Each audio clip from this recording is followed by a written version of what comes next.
This is the Global News Podcast from the BBC World Service.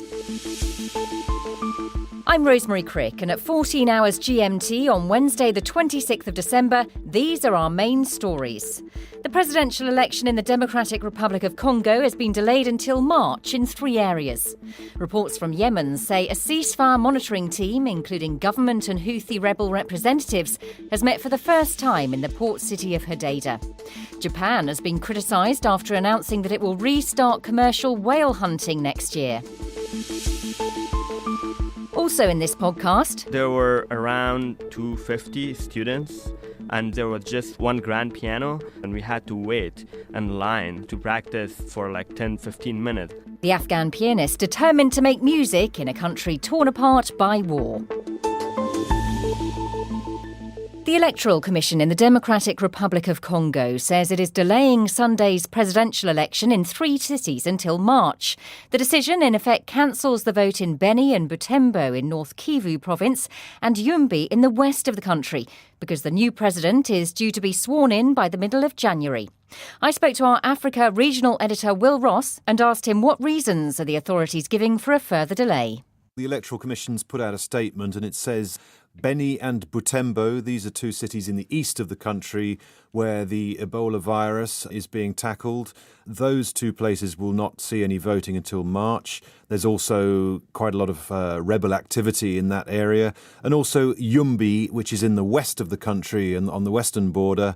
It recently was the scene of a terrible bout of ethnic fighting, which led to more than 100 deaths.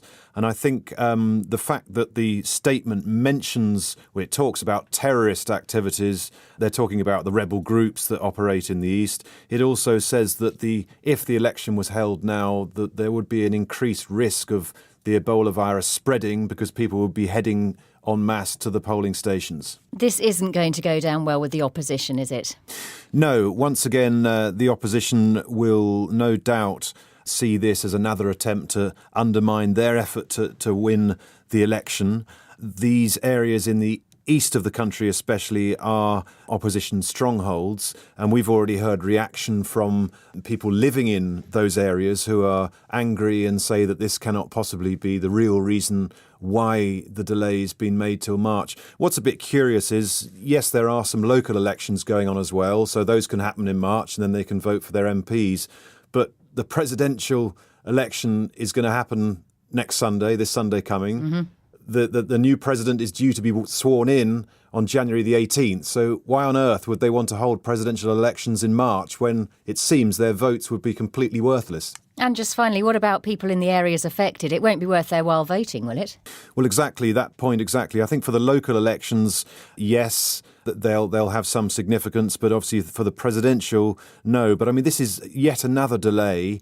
And curious that, you know, we've known about the Ebola virus there since August. The rebel groups have been operating for years. So the timing of this decision is also going to raise a few eyebrows. Our Africa regional editor Will Ross. 5 years ago, an Ebola epidemic hit Guinea and then spread to neighbouring Liberia and Sierra Leone. Thousands of people were killed. One Ebola survivor from Kenema in Sierra Leone is sending a message to those victims of the current epidemic in the Democratic Republic of Congo. My name is Aliu M. Sherif. Currently, I am an advocate for Sierra Leone Association of Ebola Survivors. I got Ebola through my late mom. We were there playing with her because she's our mother. Even if we knew she was positive, we would have not gone away from her. She died right in my hands. 19th July 2014. 7 days after my mother died, I asked my younger sister, Anita, how are you feeling? She explained the feelings the same as I was feeling.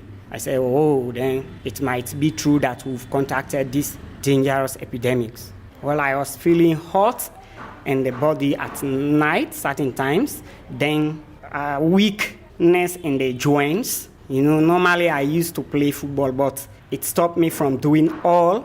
So I knew now that I was actually feeling something different from what I used to feel. My younger sister, she told me, let us hide and go to Kailam.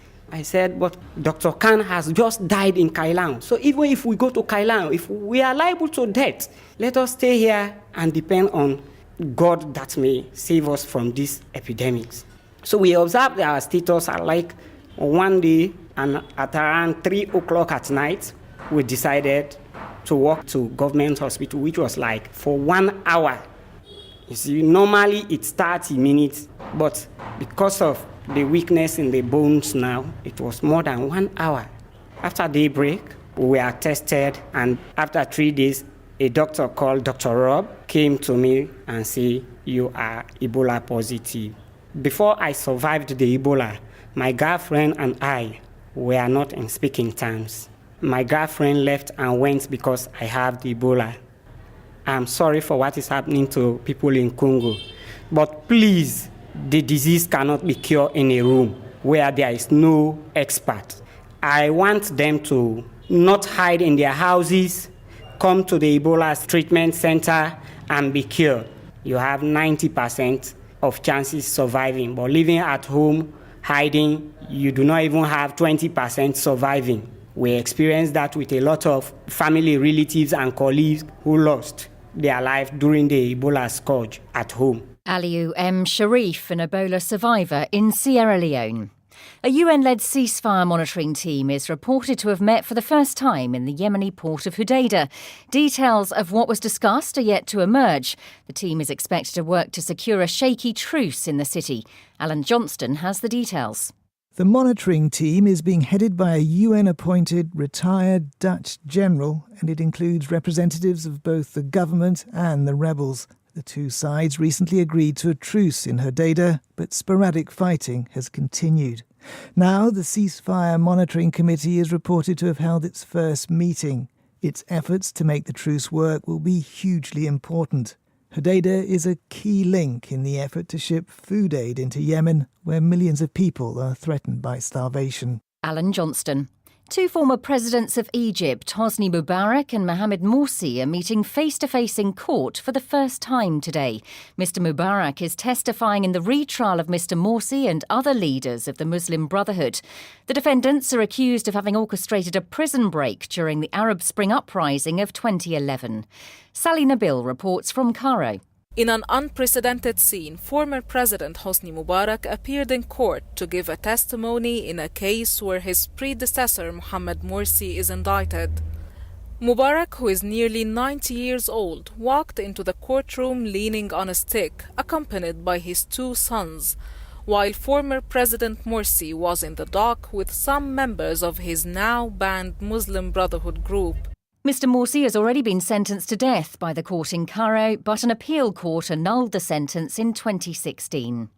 There's been international criticism of Japan's decision to resume commercial whaling from next July. The country's cabinet secretary, Yoshihide Suga, made the announcement. Japan's basic policy of promoting sustainable use of aquatic living resources based on scientific evidence has not changed. And under that policy, we have decided to resume commercial whaling. Countries that focus exclusively on the protection of whales did not agree to take any tangible steps towards reaching a common position. And at the IWC in September, it became obvious that it is not possible to seek the coexistence of states with different views, which led to this decision. Australia described Japan's decision as regrettable. New Zealand said the practice was outdated and unnecessary. Both countries have been vocal opponents of Japan's annual whale hunt in the Antarctic Ocean. These expeditions were allowed because Tokyo said they were for scientific reasons. The country joins Iceland and Norway in defying the ban on commercial whaling, which was introduced in the 1980s to protect the world's endangered whale population. Shema Khalil spoke to Professor Kerin Phelps, an Australian federal politician with a strong interest in whaling. I'm not a member of the Australian government. I'm an independent member of Parliament, but I can certainly express the mood in Australia, which is one of outrage at this decision. I think people understand that whales are sentient mammals and deserve respect and protection. And there's been great concern from an environmental perspective by Australians. And Australians have a great interest in the migration of whales up and down coasts to Antarctica and back each year. It's certainly something that tourists will come to Australia to experience. and that Australians really take a great deal of interest in. And the other thing that concerns Australians are the issues around the cruelty of the way the whales are killed by being harpooned and slowly dying. And those images, I think, are very stark and very concerning. What kind of actions or sanctions, shall I say, could be put in place to turn that anger, which Australia has, New Zealand has, conservation groups across the globe, really, but generally in the region? What can you do to turn that into action against Japan, to make it change its mind, possibly? Well, representatives of the Australian government have already expressed disappointment, but clearly disappointment is not sufficient in terms of action, because many countries have expressed their disappointment at Japan's charade of scientific whaling over many years, and it's really done nothing to change Japan's view of itself as a whaling nation. Now, the fact that it's now openly declared that it's going to recommence commercial whaling, I do believe that the international community will have to consider the position of each nation. Certainly in Australia, there hasn't been any signal from the government about a response, and I'll certainly be taking advice over the coming days about what sort of response Australia might take. There are people who are certainly on social media who are talking about boycotting of Japanese products in protest, but I haven't heard of any concerted or organised plan to take any action against Japan on this. Official reaction, which I guess is the one that would count or Japan might take seriously. Environmentally, though, what could happen if Japan resumes whaling? Well, if Japan resumes whaling, we could be looking at a diminution of the whale population. I think people who are interested in the environment and interested in animal welfare are very concerned about what this might mean if commercial whaling, as Japan has announced, will recommence in July 19, what impact that might have on whale populations. In the past, back in the 1960s, Japan would consume 200,000 tonnes of whale meat a year, and the consumption has reduced to 5,000 tonnes in recent years. But, of course, that could increase again if commercial whaling is now out in the open and recommences in the way that Japan has announced. Professor Kerin Phelps. Police in China have locked down a courthouse during the trial of a prominent human rights lawyer who's accused of subverting state power. Wang Chuanjiang took on sensitive cases of complaints of police torture and defending practitioners of the banned Falun Gong spiritual movement. China accuses him of being influenced by anti-China forces and overseas groups. One of his supporters outside the courtroom in the northern city of Tianjin shouted at police before he was bundled into a car and driven away. You guys are so ridiculous. Don't push me. Put handcuffs on me and I'll go with you. Does this place belong to you? Why can't I stand here? Why? I support Wang Chuanjiang. I oppose one-party autocracy. I support Wang Chuanjiang. I asked our China correspondent Stephen McDonnell what he'd been hearing from inside the court. Not a lot, because I have to say that Wang Chuanjiang's case has been happening in secret. After 3.5 years in detention without trial, his day has finally come in front of a judge. We went down to the Tianjin No. 2 Intermediate People's Court, but were not allowed in. The same can be said for diplomats from the US, Britain, Germany and Switzerland who tried to go in as observers. They were told that the trial was not open to the public. The same for his wife, who wasn't able to leave her home, with guards outside her place in Beijing, preventing her from travelling to Tianjin. The only thing we know for sure is that there'll be no verdict today. What's Wang Chuanjiang accused of doing exactly? Well, these accusations of subverting state power, they're kind of vague, but it seems like he's being accused of organising what the Chinese Communist Party would see as political type activities. So encouraging protesters, I guess, to go out, be outside a courtroom or something to sort of garner some sort of support, receiving funding from overseas organisations to assist in human rights trials. That also is seen as some sort of a subversive act. Even defending Falun Gong practitioners. In other countries, it would seem bizarre to get into trouble just for defending someone in court. But for doing too good a job, I suppose, of representing these types of groups in court, he has been seen as a sort of subversive figure. Now, he was arrested in a crackdown of human rights activists in 2015, 3.5 years ago. So what do we know about his detention since then? Well, not a lot. His wife hasn't been able to visit him.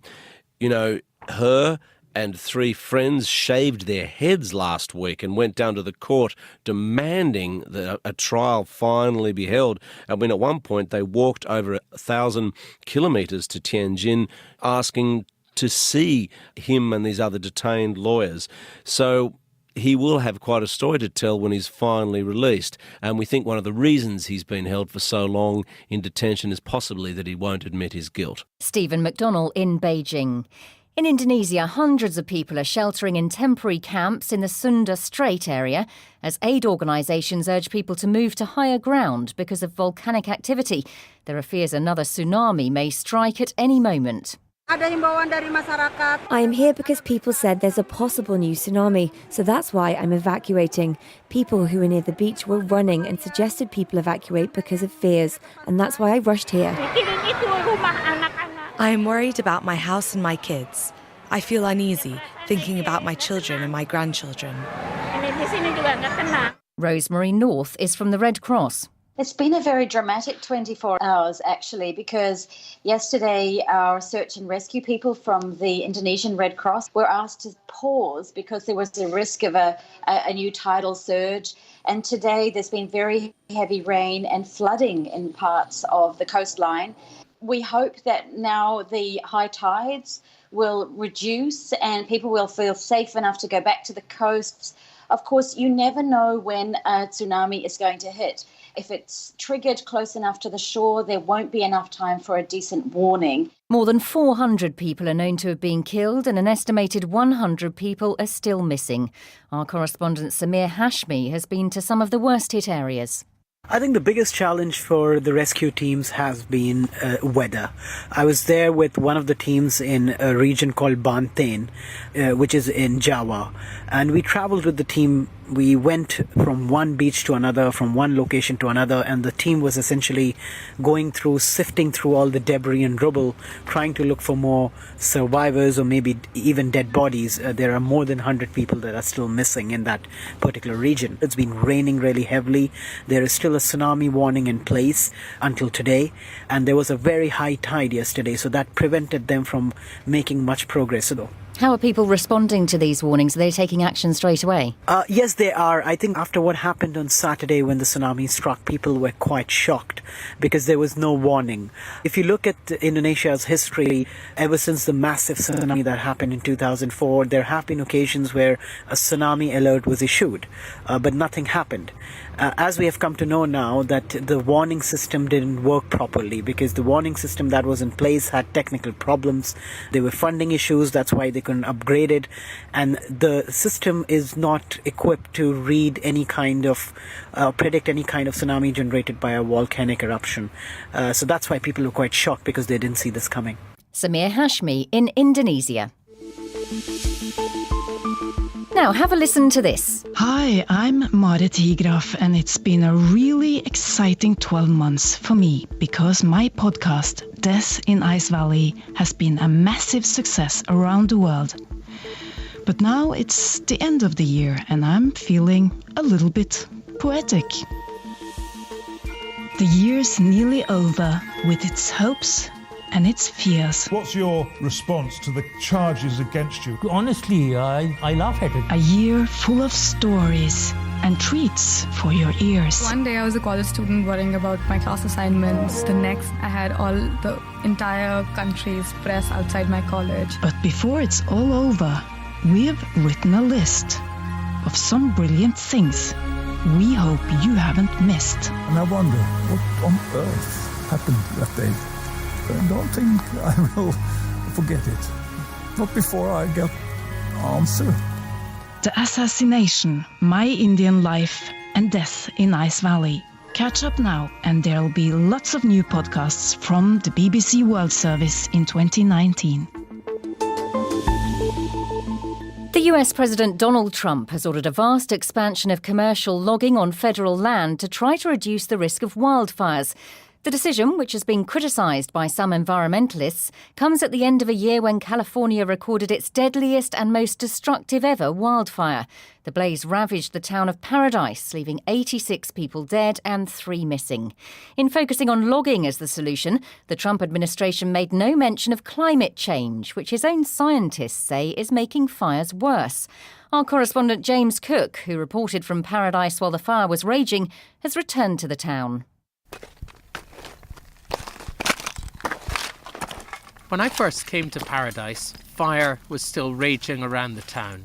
It was lunchtime, but there was barely any light in the sky, which was glowing a deep, terrifying red. Returning here a few weeks later, it is still shocking. Husks of homes are now tagged with brightly coloured markings of the search teams. Many restaurants and businesses lie in ashes.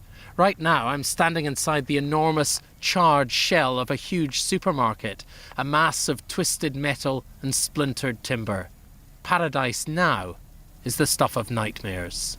And then this is what goes up and down and does the sewing. Laurie Crowder is picking through the dirty, ashen remains of her workshop. These are my embroidery machines, whatever's left. The home she shared with her husband has gone too. Did you manage to get any precious things from your home or from here, or? Clothes on our back. Everything is gone. So it's not just the personal loss of your home, but it's rebuilding a business as well. It's a big financial burden. Mm-hmm. This is not just a tragedy for Paradise, it's a disaster for California. In just 2 decades, the state has seen 16 of its 20 largest wildfires on record, and 15 of the 20 most destructive in terms of property destroyed. So what's going on? We're giving billions and billions of dollars for forest fires in California. There's no reason for those fires to be like they are. They're leaving them dirty. It's a disgraceful thing. Old trees are sitting there rotting and dry. And instead of cleaning it up, they don't touch them. They leave them. And we end up with these massive fires that we're paying hundreds of billions of dollars for. President Trump blames California for failing to manage its forests. His administration suggests logging is the answer. Well, I'm now walking into a very noisy sawmill. There are a couple of forklift trucks running around here.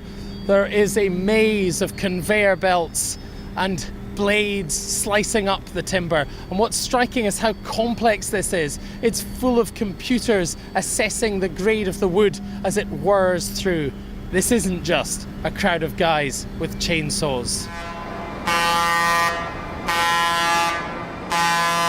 The sawmill is run by Sierra Pacific Industries, and Vice President Dan Tomaszewski agrees with Mr. Trump. He says environmental laws and a century of suppressing wildfires have left a dangerous landscape, which must be thinned. I think the president has a point that in some instances, the forest management in California didn't accomplish what it was supposed to accomplish. There's a lot of reasons for that. And there are a lot of perceptions that have changed just over the past few years. It used to be this idea of the forest primeval, don't touch it, don't do anything, it'll take care of itself. But some environmentalists disagree. Dr. Chad Hansen is from the John Muir Project, and he insists logging is not the answer. The Trump administration is just flat out wrong on the science on this. Really what logging does is it just creates a lot of combustible slash debris, branches and limbs on the forest floor. It spreads very combustible invasive grasses like cheatgrass. And it basically just reduces the canopy cover of the forest. And so instead of that cooling shade of the forest canopy, you get these very hot, dry, windy conditions. And that just makes fires spread fast. The office of California's fire chief, Ken Pimlott, is splashed with colourful cards. The walls are covered with hundreds of them, saying thank you. They're from children growing up under smoky skies. The recognition, particularly from the children, these school groups, it means a lot. It means more than what I think people really understand. The chief is adamant. Wildfires here are getting bigger and more dangerous, and one reason, he says, is obvious. It is climate change. What literally firefighters are on the front lines of climate change in California and really in other parts of the West. we're seeing it. These changes in temperature, these changes in weather patterns, all of that is having a direct impact on fire conditions, the conditions of the vegetation, the weather surrounding these fires, all those things that drive the fire. For generations, California has been known as the Golden State. For some, it remains heaven on earth, but others worry that the future looks like this paradise, charred and ruined by an unstoppable force.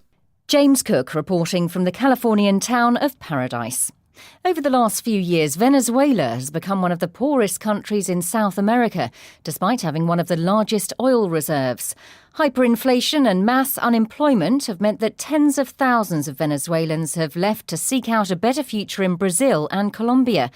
But for many of those who can't leave, life is a desperate struggle. The BBC's Vladimir Hernandez has made regular trips back to the country of his birth this year. Here are his reflections. Every time I start planning a new trip to Venezuela, I feel like I'm taking this huge intake of air in my lungs in preparation to see suffering on an unimaginable scale. Sadly, things are much worse than I expected every time.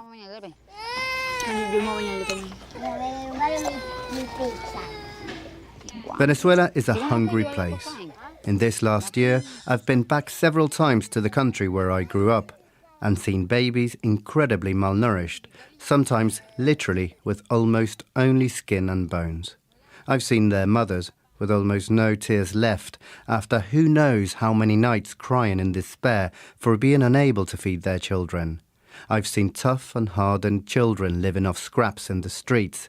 I've seen crowds of people chasing the bin lorry, trying to get something to eat. Moving outside of big cities means almost certainly a roadblock in some god-forsaken town where locals with protruding cheekbones are demanding to anyone who may listen for some help. Venezuela is a desperate place. Supermarkets are regularly left with empty shelves as shortages and hyperinflation are pushing them closer and closer to a complete shutdown. Any sight of luxury, when I mean luxury it can be a simple steak, is seen with disdain by the majority of those who are unable to pay for it. I clearly remember the anger in the eyes of a woman I met in western Venezuela when she was trying to remember when was the last time she had eaten chicken. The answer was more than 2 years. Rotten beef is also sold here in this market. It smells strong. It's got flies all over it. I remember also the time I went to a meat market with inverted commas. Rather than a meat market, it was a place to buy fat and bones, and some were even selling rotten meat at a cut-down price, which incredibly also had customers. Food is only one side of the meltdown of Venezuela. Many cities are struggling with regular power cuts. The UN says millions of people have left the country en masse in the last 2 years. The economy has shrunk at least in half, leaving many businesses shut down, and not many airlines fly there anymore. And Venezuela has an even darker side. The country has some of the highest murder rates in the world, something I was reminded of earlier this year when I was told that a half-brother had gone out fishing, desperate to get something to eat for his family. But alas, lake pirates appeared out of nowhere and shot him and his companion dead and threw them into the water. They were both found half-eaten by fish some days later. Covering Venezuela as a journalist is extremely difficult, but this can become harder beyond imagination when your own family ends up becoming real-life examples of how bad things are. It's a story for which the word challenging doesn't seem strong enough, which is why it is only when I leave Venezuela that I feel I finally breathe out, with some feeling of guilty relief, as what stays behind feels shocking beyond imagination for a country not stricken by war, but by a simple economic collapse. That report by Vladimir Hernandez. The British Foreign Secretary Jeremy Hunt has commissioned a report into what can be done to help more than 200 million persecuted Christians around the world. The Foreign Office said there'd been a dramatic rise in violence against Christians, and Mr Hunt insisted there was a need to act. Our religious affairs correspondent Martin Bashir reports. Today's announcement by Foreign Secretary Jeremy Hunt acknowledges a global increase in the persecution of Christians. According to the government, 250 were killed every month last year because of their faith. The review, to be led by the Bishop of Truro, will make recommendations on practical steps the government can take to better support persecuted Christians around the world. Martin Bashir. Scientists in the British city of Cambridge have created a 3D digital model of a cancer in the hope it will improve their understanding of the disease. The system allows experts anywhere in the world to access a virtual laboratory where they can examine the tumour sample. Here's our medical correspondent, Fergus Walsh. Wearing a virtual reality headset, I'm being shown a 3D model of a tumour. The tissue sample it came from was about the size of a pinhead, but in virtual reality it looks enormous. The cells are represented by thousands of brightly coloured bubbles. It resembles a vast abstract modern painting. The colour coding of the cells helps researchers determine how they interact within the tumour and should increase understanding of how cancers grow and spread. My guide in the virtual laboratory is Professor Greg Hannon, Director of Cancer Research UK's Cambridge Institute. No one has looked at the geography of a tumour in this level of detail. Really, the goal of our project is to try to understand how all of these cells within the patient influence each other. What signals do they send? How do they influence each other's behaviour? The 3D tumour samples can be viewed by scientists anywhere in the world. The hope is this novel way of looking at cancer will help researchers find new treatments for a disease which 1 in 2 people will develop during their lives. Fergus Walsh. Afghanistan is a country that is often in the news when there are bombings and shootings. But Elam Fanous is determined to show a new face of Afghanistan rather than that of war and poverty. Elam fell in love with the piano when he was 12 and started lessons at the country's only music academy. When the Taliban militants staged an attack on the building, Elam had to go elsewhere in Kabul to practice. He told my colleague Alex Ritson what happened.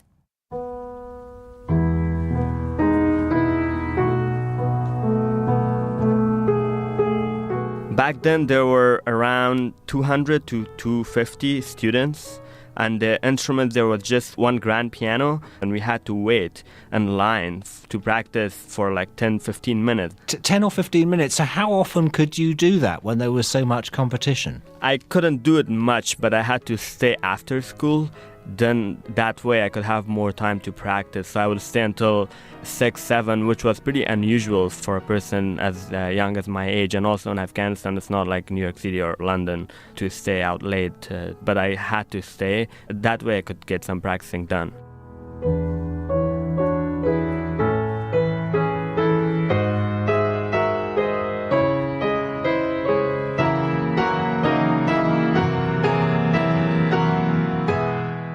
But then things took a turn for the worse because the academy was attacked by the Taliban. The academy was attacked. Actually, I was about to go to that performance. I was fortunate enough to be late 10 minutes. And when I went there, and then there were a lot of security guards, and I asked them what's going on here. I thought there was a concert I want to attend. My friends are playing, my classmates are playing. They were like, oh, actually there was an attack. You can't go inside. And my school founder, he was seriously injured. The school was closed, and then I couldn't practice, and I had to find a way to practice because I didn't have a piano. That was another issue for me. So this really could have been the end of your musical career, but you found a way through, didn't you? I had to think what to do. School was closed. I was not allowed to go and to practice. Then I had this idea of going to Serena Hotel. This is one of the best hotels in Afghanistan, isn't It's one of the best hotels, in Afghanistan. All the foreigners, diplomatic communities, when they travel to Afghanistan, they usually stay there.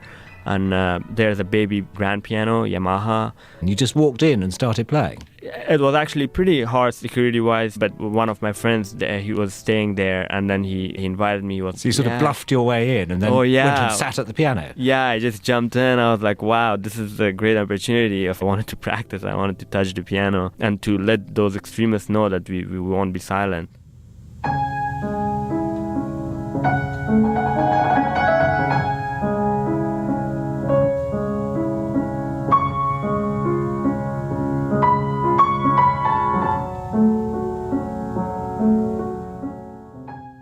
and I played some Chopin C-sharp minor nocturne, which is one of my favorite pieces of all time for piano.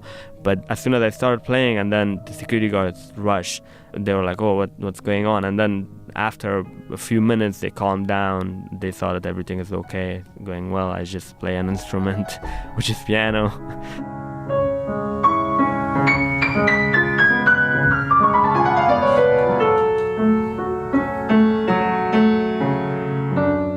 You went from there to a scholarship to study music in the US. Tell me what happened. The ambassadors, they helped me connect with some people. So we came to America in 2013 and we performed at Carnegie Hall and the Kennedy Center.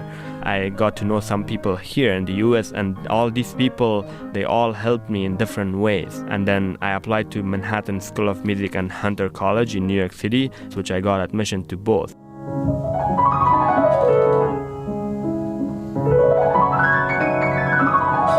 The Afghan pianist Elam Fanous, who is now studying piano performance at Hunter College in New York.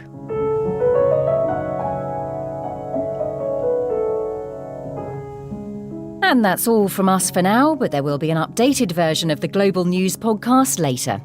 I'm Rosemary Crick. Until next time, goodbye.